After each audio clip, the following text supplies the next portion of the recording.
Okay, everybody, we're going to go ahead and get started.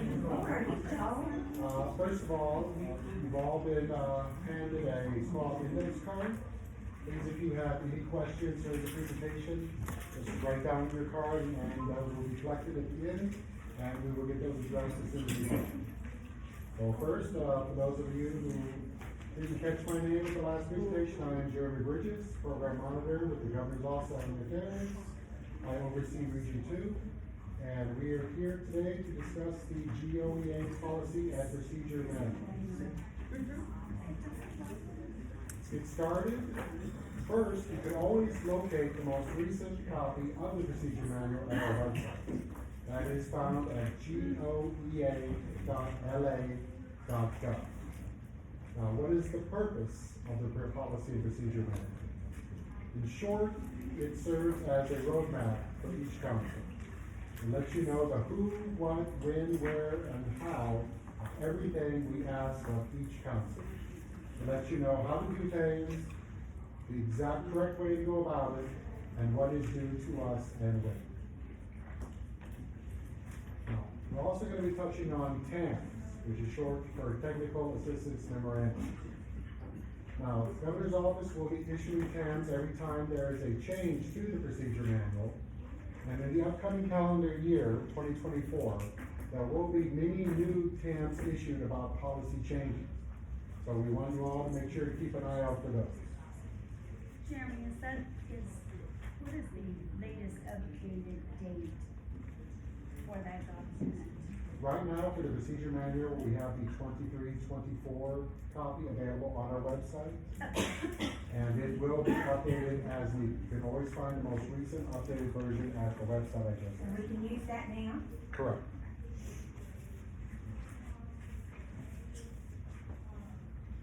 Now, this is a quick overview of everything we're going to be talking about here today. We're going to touch on the functions and responsibilities of not only the individual councils, but also the AAAs. General requirements concerning bylaws, membership lists, annual meetings and reports. The difference between being a general member of the council as well as being a board of the directors. Board rosters, state-funded senior centers, and important duties. First, we're going to look at comparing the functions and responsibilities of the AAA versus the council on aging, starting with the AAA. Each agency is designated by the GOEA to develop and administer a plan for a comprehensive and coordinated system of services to serve the elderly in their parish. They must identify and develop service programs, contract with service providers to serve those services, and also give technical assistance to their providers while also monitoring and assessing services provided. Do you have a question? Also, at times during the presentation, you're going to see listed there at the bottom a reference page and number where you can learn more information and specifically where to find it in the policy manual. For example, the functions and responsibilities that's listed in subchapter B, section 1125 and 26. The AAA, each is responsible to establish and maintain a board of directors and an advisory council. All members, of course, must reside within the parish. Establish and maintain adequate staff.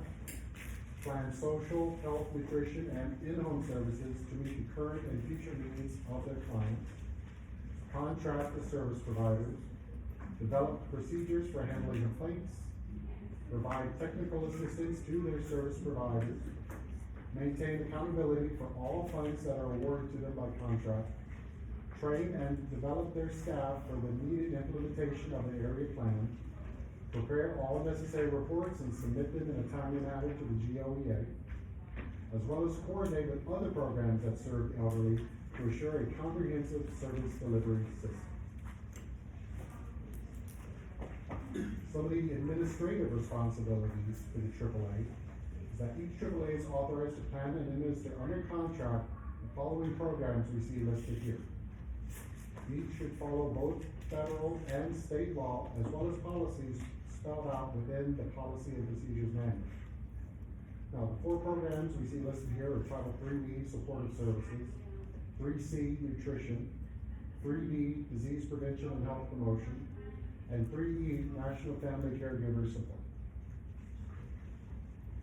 Now, when speaking about the Council on Aging, we're going to talk first about the responsibilities of the Office of Executive Director. Each director should perform their duties in accordance with the policies established by the board, and they should review and report to the board and others as needed on programs, operations, facilities, equipment, and emergency arrangements.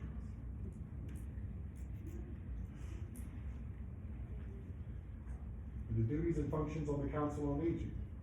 Each council is expected to, of course, promote the well-being of aging people, collect facts and statistics pertaining to conditions that affect the elderly within each parish, keep up to date regarding the latest developments in the aging field statewide as well as national, conduct public meetings to gather input whenever it is time to make recommendations for improvements to the council or using resources, provide for a mutual exchange of ideas and information on the parish and state level, act as service provider to their local AAA, coordinate and monitor services of local agencies that serve the aging, assist and cooperate with the GOEA, as well as make necessary recommendations for the planning and delivery of services to the elderly in their area.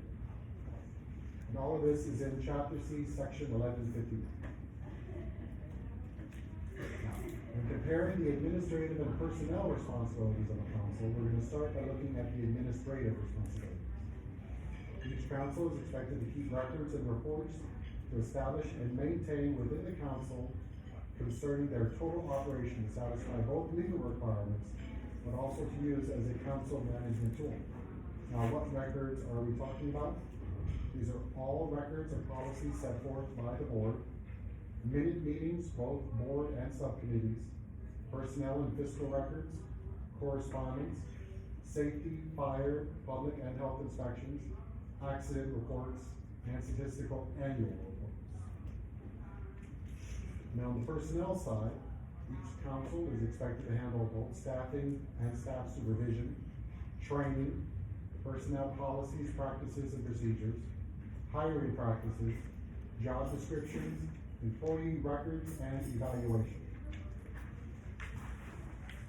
Now, on the fiscal side, what do we expect from each council? Each council should handle fiscal planning, accountability and reporting, their legal and administrative requirements, management procedures, risk protection, compensation, bonding, bank accounts, and all property that is owned or transferred via the council. Next, we're going to be touching on a little bit of the general requirements of each council. We're going to start with the bylaws. Council bylaws should be reviewed and updated as needed at least every 2 years. They should be sent to the GOA annually on July 31st. Revisions must be accompanied by an updated copy of the bylaws, as well as the evaluation of Board of Directors bylaws form within 30 days of necessary revisions. And it must be important to note that you have all procedures for amendments as needed listed as well. Now, when it is time to make a change to your bylaws, it is a 4-step process. Step 1 begins 14 days before you hold your initial meeting. You must notify not only your board, but also the general public as well that you will be making a change to your bylaws and you are welcoming public input. Second step is you hold your initial meeting. It is at this meeting that you essentially present the need for a change to the bylaws to the board and public. At which point you then have a second meeting. It is at this meeting that the new bylaw language is presented and finalized using both board and public input. The fourth and final step is yet a third meeting in which the vote is officially taken, the new language is adopted into the bylaws, and the bylaws are then shared with the GOEA. Are these first steps? Yep. Do you have to have a public notice on this? You have to either post it at your building in a conspicuous place, or do you have to go as far as put a notice in the newspaper? No. Putting a notice in your local journal is not necessary, as long as it is posted either, like you said, in a place where everyone can see it on location at your council, or you can also go social media or on your official website. But it's not necessary to take out a paid advertisement. Those four steps, are they, defined in this documentation, or is it just on your website? It will be listed on the website. This entire presentation will be eventually listed on the website that I mentioned earlier, goea.la.gov. And it is being recorded also. The final step, you just repeated one, at the last step. Okay. The fourth and last step is to hold a third meeting. It is at this meeting that the official vote is handled. The bylaws, the new language are essentially voted in, inserted into the bylaws, and then a copy of the updated bylaws should be shared with the GOEA within 30 days of that third and final meeting. Do we need to call special meetings for this? You can. It just happens that you're having a regular scheduled meeting, but you can also have special meetings for just this cause. Next, we have the membership list. The board secretary should maintain a list of all board members at all times. The list should be available for review at all regular and special meetings, and only those members who have been identified as current members will be permitted to vote at the meeting. Question. Yes. Current members of those individuals who receive services from the council on aging. No, that's board members, though. Yeah. It's not just general. Yeah, we are talking about board members and general.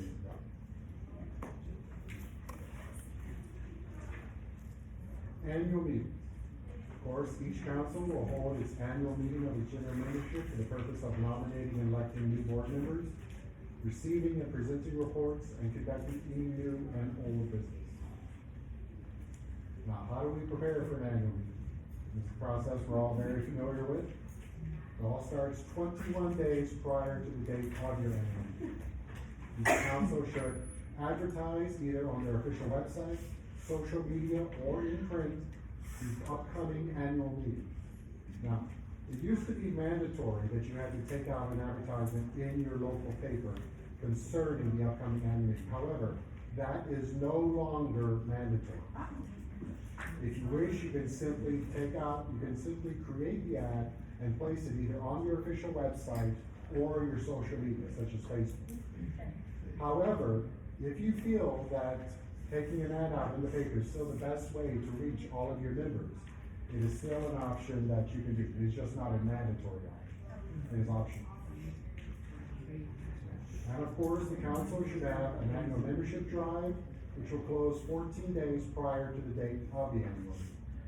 And each council is expected to prepare an annual report, which should include financial information, summary of all current activities, and the finding and recommendations of your subcommittees. Now, let's move ahead to 7 days prior to the date of your annual meeting. You should have post in conspicuous places on your council of aging location, upcoming notice about the meeting that includes date, time, and location. Now, you should not only put this notice at your council, but also all of your activity centers, which includes all your senior centers and meal sites. And then fast forwarding to 24 hours before the date of your meeting, we ask that you post again to your online sites a notice about the upcoming annual meeting. And of course, make sure to include date, time, and location. what do we ask that you share with your program monitor before the annual meeting? Now, this all starts 2 weeks prior to the date of your annual meeting.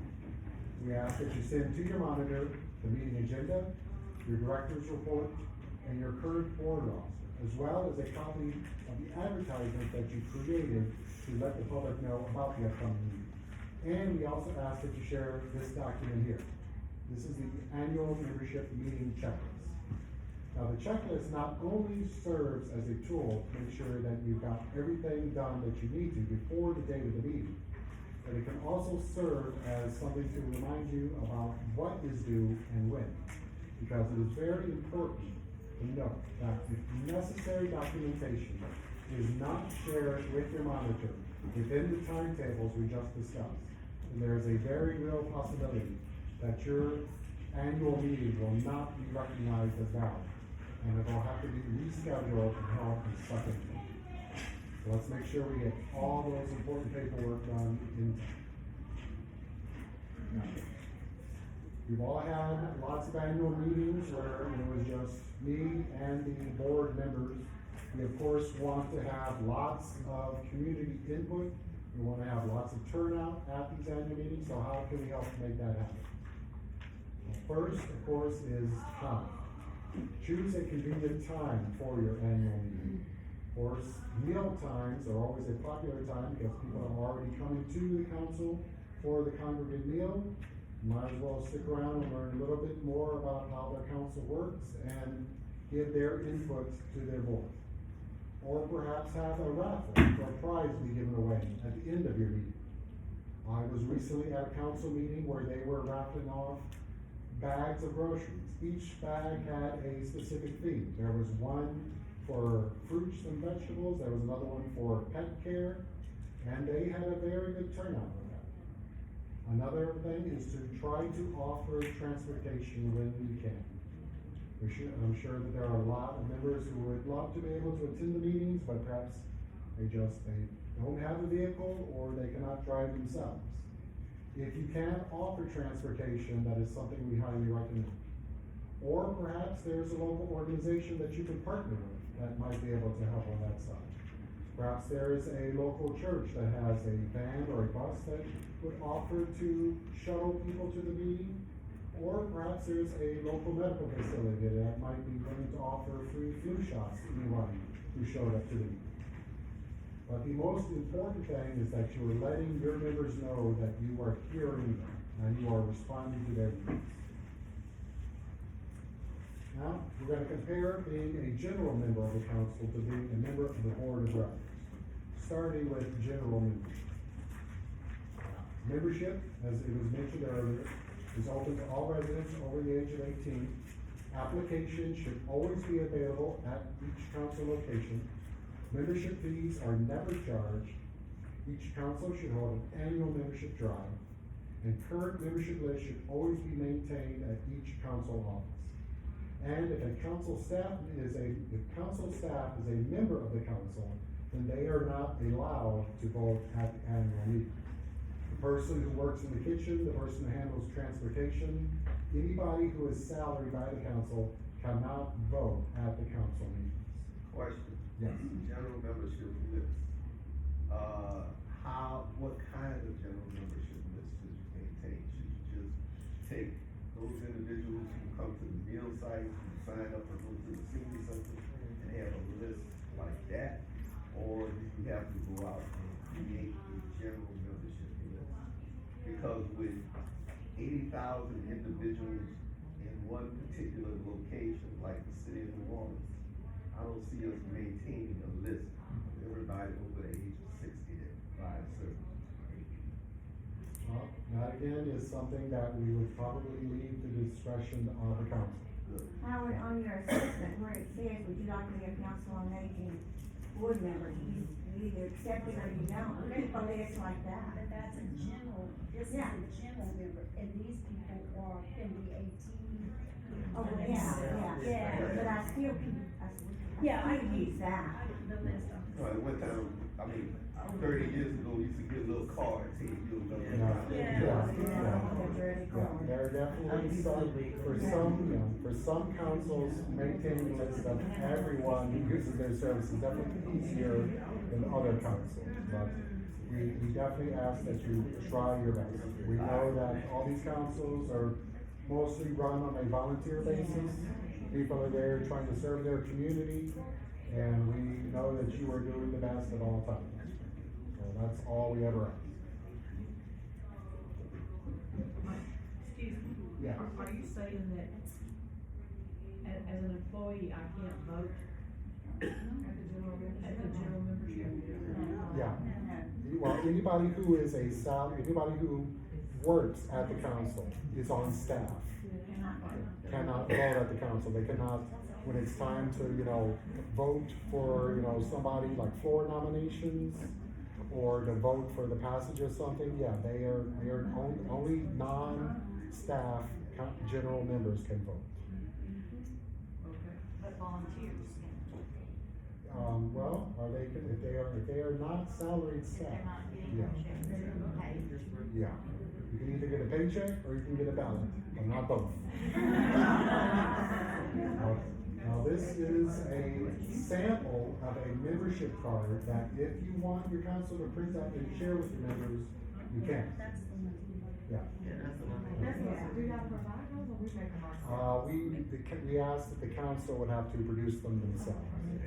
But as you can see, it's a very simple, just the name of the person and all the contact information concerning the council which they're representing. Can anybody be a member? Can anybody be a member over the age of 18? Yes. Do you have to keep a list of members? Or they, Oh, you mean the members only under the age of 60, you have to keep on the list? No, all members have to, if they are a member of the council, they should be on the general membership list. I don't know if you have a lot of 19-year-olds signing up to your council, but.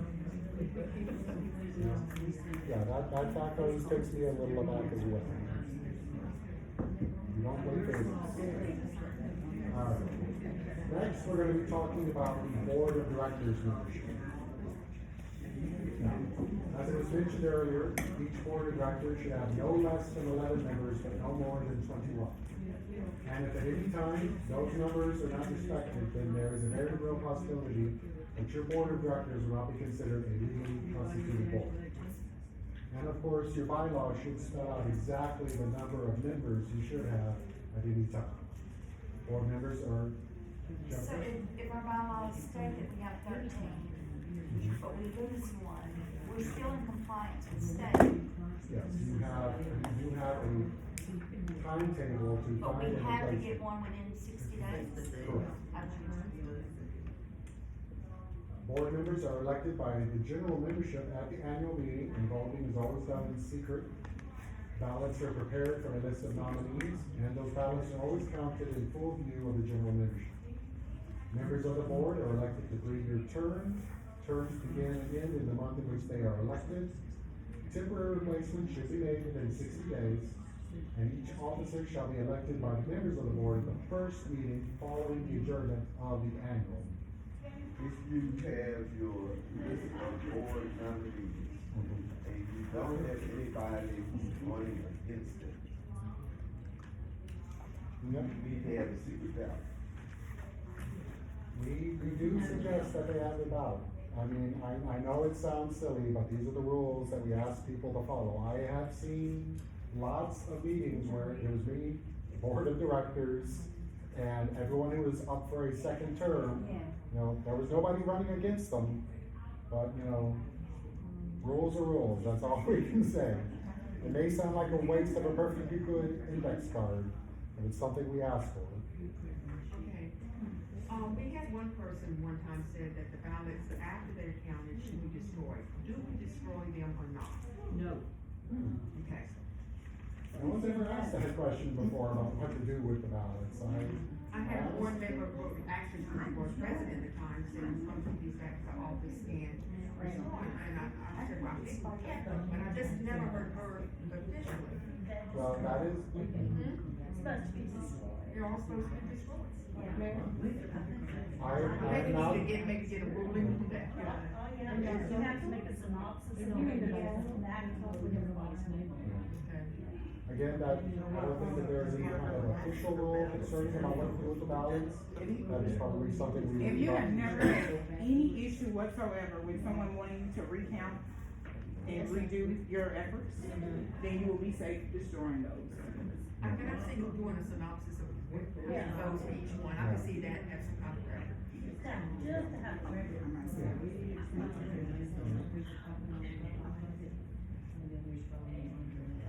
So general requirements concerning the board of directors.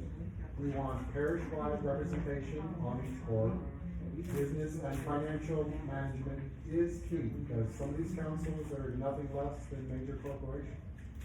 We ask that all board members reside within the parish throughout their tenure, and of course, be a member of the council. Now, board members who have served 2 consecutive full terms are ineligible for 1 year to continue in that office. Somebody who has served as treasurer for 2 terms cannot serve as treasurer for a 3rd term, but they can serve as an officer in a different position. They can go directly to president or vice chair, just not the same position for 3 consecutive terms. Former council, yes. The individual, I have an individual who lives in the parish and has a home in Baton Rouge. They receive mail in Baton Rouge, but they spend a lot of time in the parish. So how does, We would look at their physical address, where they live. Okay, but in her case, when I've got something like that, it's split. So I use where they get their mail. And the reason why I use where they get their mail is because that's what the registrars of voters use. Well, something we're gonna be touching on later is do they have a physical mailing address, or do they have a PO box? They have a physical mail, we don't have PO box, so we have physical mailing address. So I figure if I use that one, they'll at least get, they'll get their mail, and chances are you don't leave your mail for days at a time there, so. But it's a question. Yeah. Again, it can be tricky sometimes. There are been questions about, they live here, they get the mail there, they live right on the border of the parish, then, they're literally across the street, and on the other side of the street is the parish line. Again, in these situations, we leave that up to the prerogative of the council. Okay. You know that you guys will always do what is in the best interest of your members. So we're not gonna be doing spot checks, asking people to, prove that they live somewhere. But, we know that you always have their best interest at heart. Something that was also mentioned earlier in the last presentation, immediate family members or members residing in the same household cannot serve on the board at the same time. And former council board members cannot serve as agency staff for 2 years after separation. This was a question earlier. Somebody who handled transportation for council.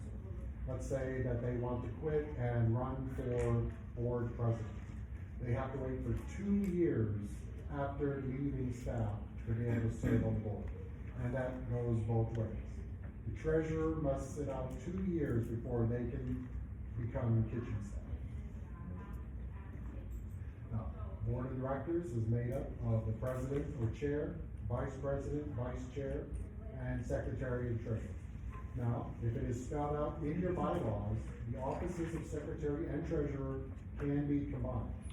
Also, your bylaws should state if you refer to leaders of your directors as either president and vice president or chair and vice chair. Consistency is very important. Now, each board officer will serve for a term of 1 year. They may not serve more than 2 consecutive terms in the same office.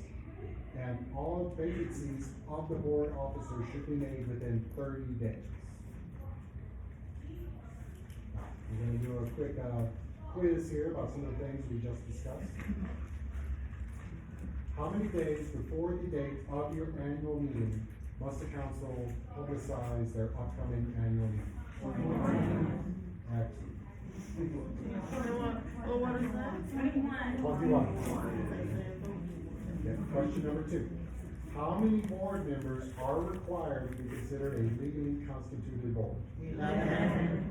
Excellent. Last question, true or false? The council or AAA will find temporary replacements for any vacancies on the board within 60 days. That means 30 days. for non-officer board members, the answer is 60 days. For officers who resign, 30 days. 30 days.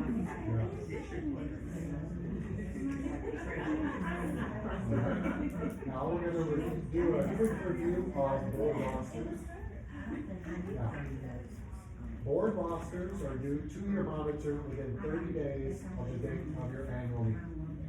They can be scanned and emailed with your secretary's signature. However, if your secretary is not available at the time you want to submit your roster, any officer can sign off on the roster as an alternative. And it's also important to remember, temporary term information stays on a person's board roster throughout the time that they serve as a board member. It doesn't vanish after the beginning of their second term. Their temporary term, if they take somebody's place, Yeah. because that's counted in to their. Yeah, we always want that information on them. PO boxes are no longer to be allowed on board rosters. We must have physical mailing address. And an updated board roster should be created and signed and submitted to your monitor anytime the board has a resignation. And of course, we ask that you follow all board procedures. I will say that we've been calling several years, if we have somebody that might have a St. Martinville address, New Iberia phone number, they live in New Iberia, we've had to send in their voting, where they vote. Because, I mean, they have a St. Martinville address, you know, but they actually live in Iberia. But that's like in Cameron, we have a Catholic student, Citrus, well, we're all Cameron, so we have that problem. Well, we just had them go get the voting registration, you know. Oh, have we to- know where they're at, but when we send them in. Right, they don't know. They We see will St. never Martinville, and that means a. Go that deep into it, because we don't have the manpower and tool to push. So they think for, they let us bring it, have it on site, because our first call will be to the director, hey, somebody call about this board member, and you can send it right over to us. If they're in one of those zip code areas, because every parish has it, we get really close to the parish line, and it's only determined by it's best determined, it's most quickly determined by their voter registration. But since the hurricanes, we are very limited to our victims, yeah. Don't been wiped out. Yeah. So we share the code with everybody. See here, we have a sample of the board roster. Now, anytime you need a blank roster or a previous approved board roster sent to you, you can get in touch with your program monitor. Now, we're gonna touch a little bit on standing committees.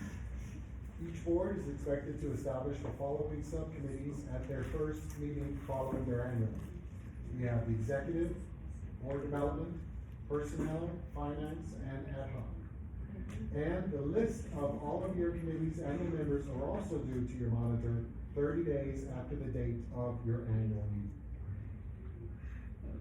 We're gonna do a quick review of each committee, starting with the executive.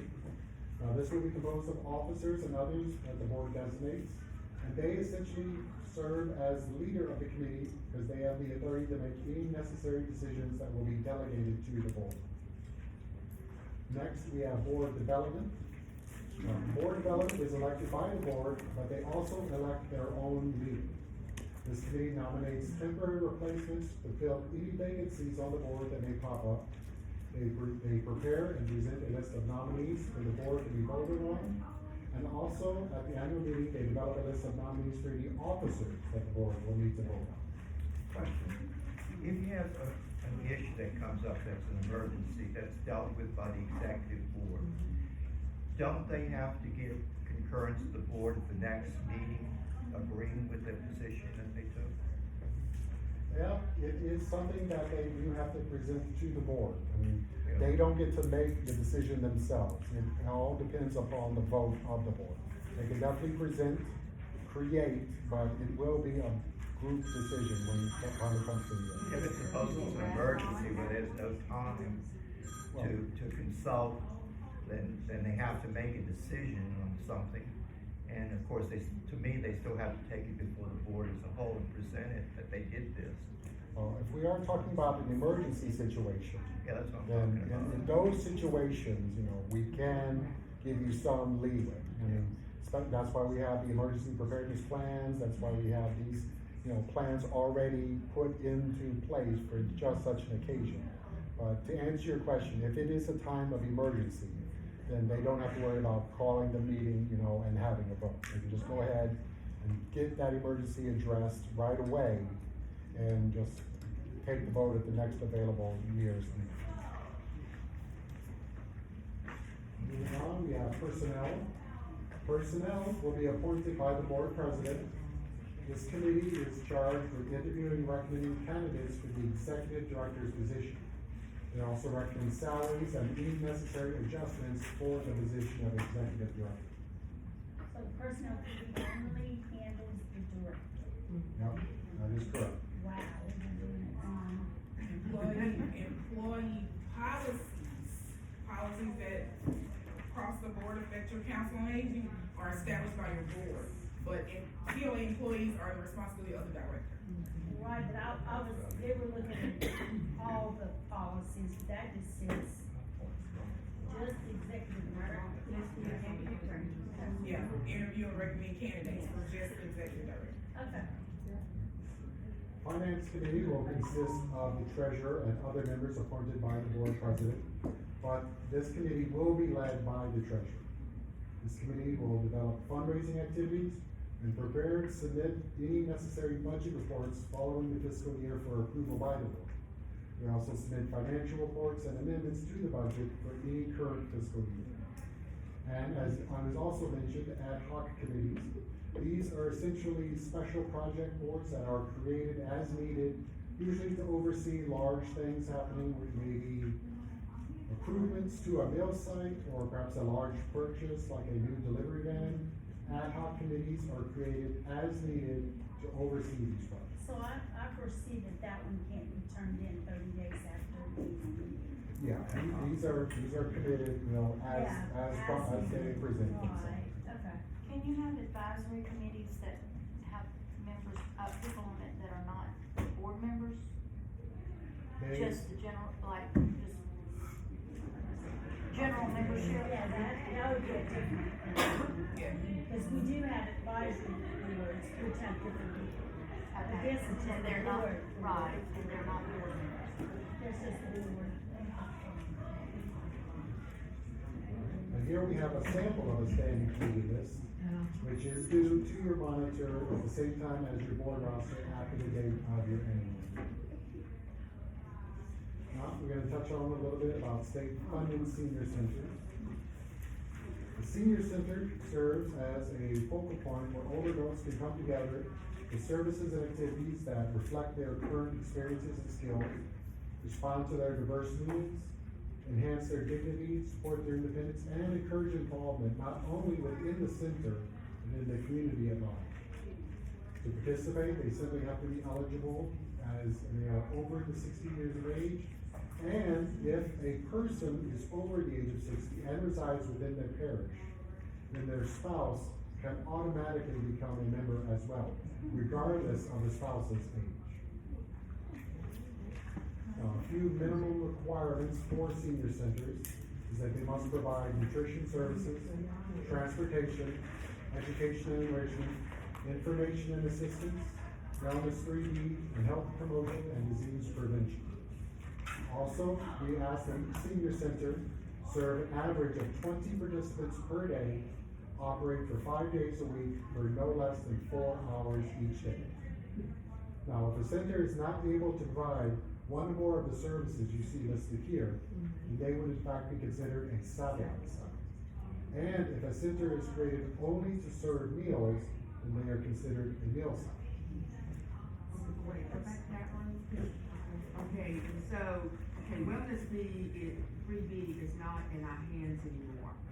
But all the other things up there, we are needing.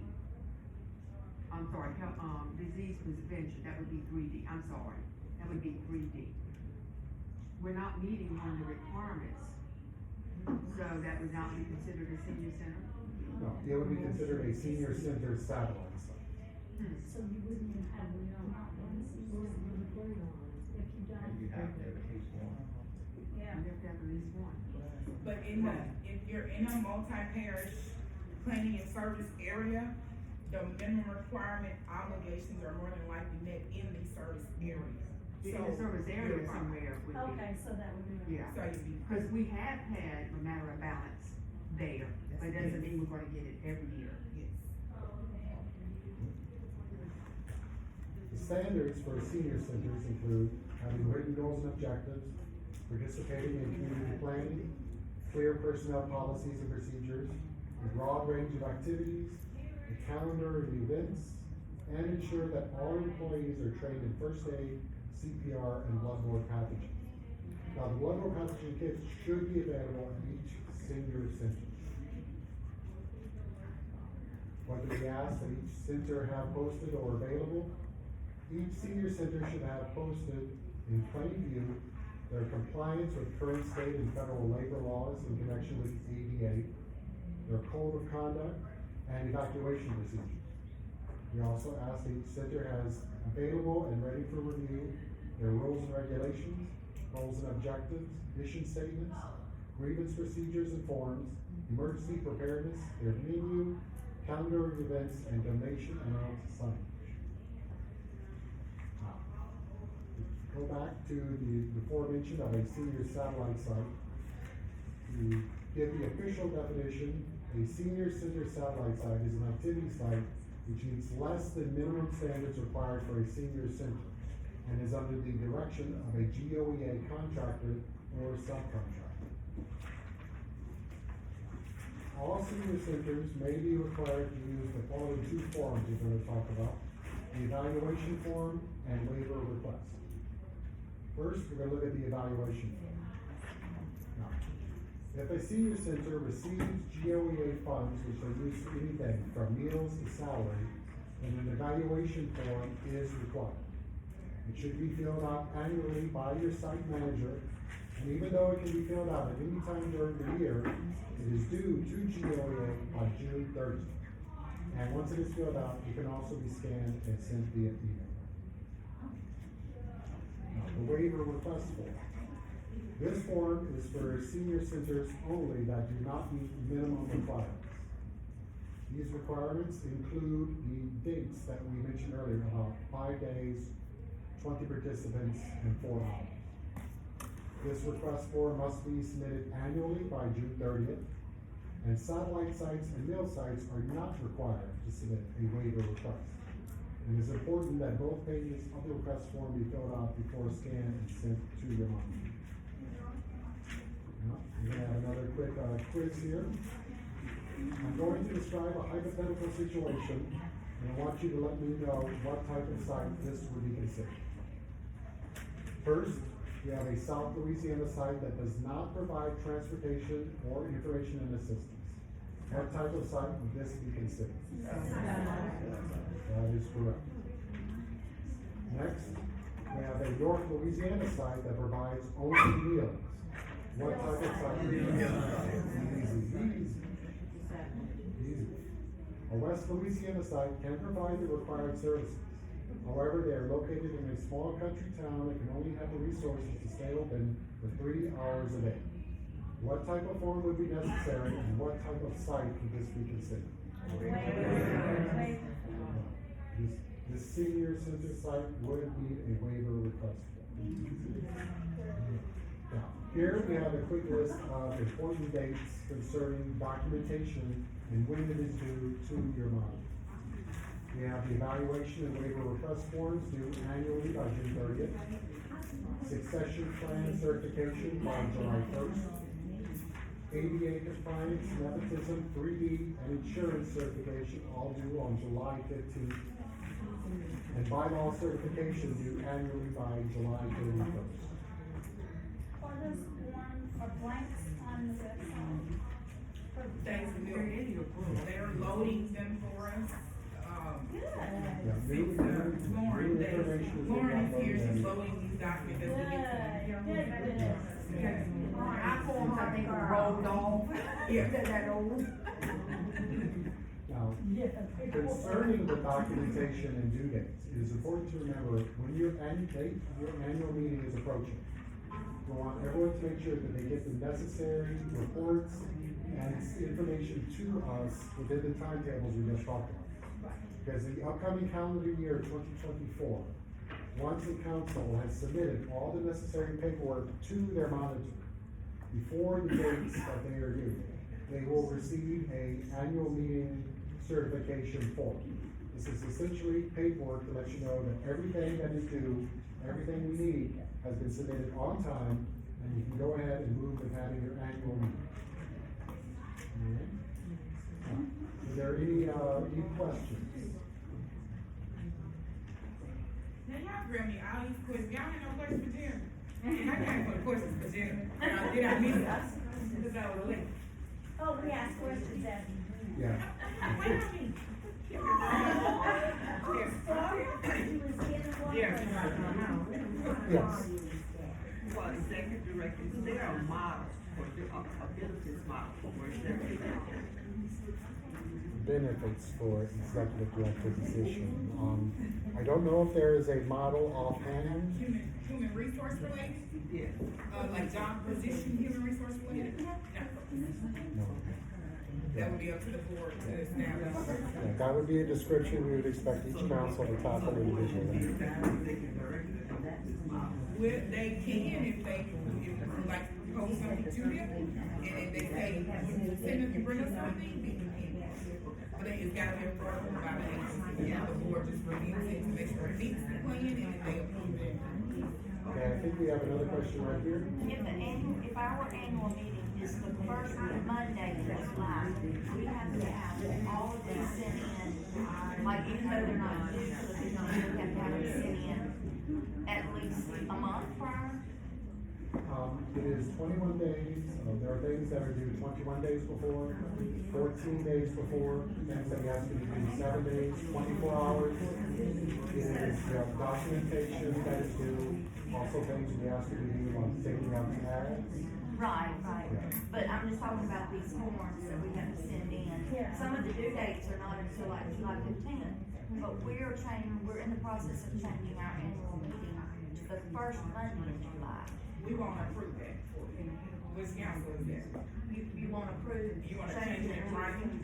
Yes. No. You want to approve the first? Because if a hurricane is the first Monday, and you get a real antsy person in your parents, they gonna put you in hell and high water to describe why you just know that ain't even no hurricanes going through and windstorm. You can hold it the first Monday as your regular routine, Yeah. but it's just not the best thing to put you through. But you can, you definitely do Well, it, we just gonna put it in. what we found is we already have our annual meeting set for July, but we are having it on the third. Is that in your bylaws? That's in the bylaws now. Yeah, just take it all the way out, because as we get to the bylaws to nail down, because we have several things that we want to do, current staff, to make sure you guys are not tied into parameters you cannot meet. And that's based on a worst case scenario. I mean, I'm gonna really reach on this one, I reach a lot when I'm giving worst case scenarios. If they were giving away prizes for anybody who met their bylaws, I want every one of y'all to win the prize. But currently, if the hurricane keeps blowing through on that Wednesday before your Thursday, you're never gonna get it. And you can hold it any day you want to, as long as you're meeting the 21, 14, and 7 days. Those need to be the only parameters of how you win. Because the paper's gone now. You don't have to find your parish journal and make sure it's advertised 21 days and count the days and make sure it works for you. We just need to post that one sign 21 days before the date you chose, and then keep it moving, and make sure you're meeting those 21, 14, 7-day parameters. So we don't have to have the actual date in our bylaws. No actual date is needed in the bylaws, just the month that you host it. Because if ever, this would never happen with the size of the Constitution, July 4th gets changed to some other date, somebody thought it was more lucrative, or maybe looking at 30, 32 here. We don't know what's gonna happen in the future. We don't want that. So when we get it and we review it, we would not approve something that would tie you into something that you may or may not be able to stick to. And you could probably stick to the third Thursday every year, but it's not necessary. You can do that without putting it in. That's not, it's just, but for those documents, any documents, due date can be kept the same, irregardless of when you're hosting your meeting, if it's in June or July or August, because it's really close to those due dates. What you wanna remember, and we will do this for you, I'm working on this to make it, I tried to make these dates a little more cohesive. Right now, they match accounting and finance, they look very familiar. July 15th, those final financial reports are due. We tried to match that date, so when you're sending that one thing in, you can send them all in. At the annual meeting, anything that needs a signature from your board, get your signatures, keep with those dates. If you can have it done by the time the annual meeting has been conducted or is being held, and then send it all in together, that's fine. Okay, so we don't have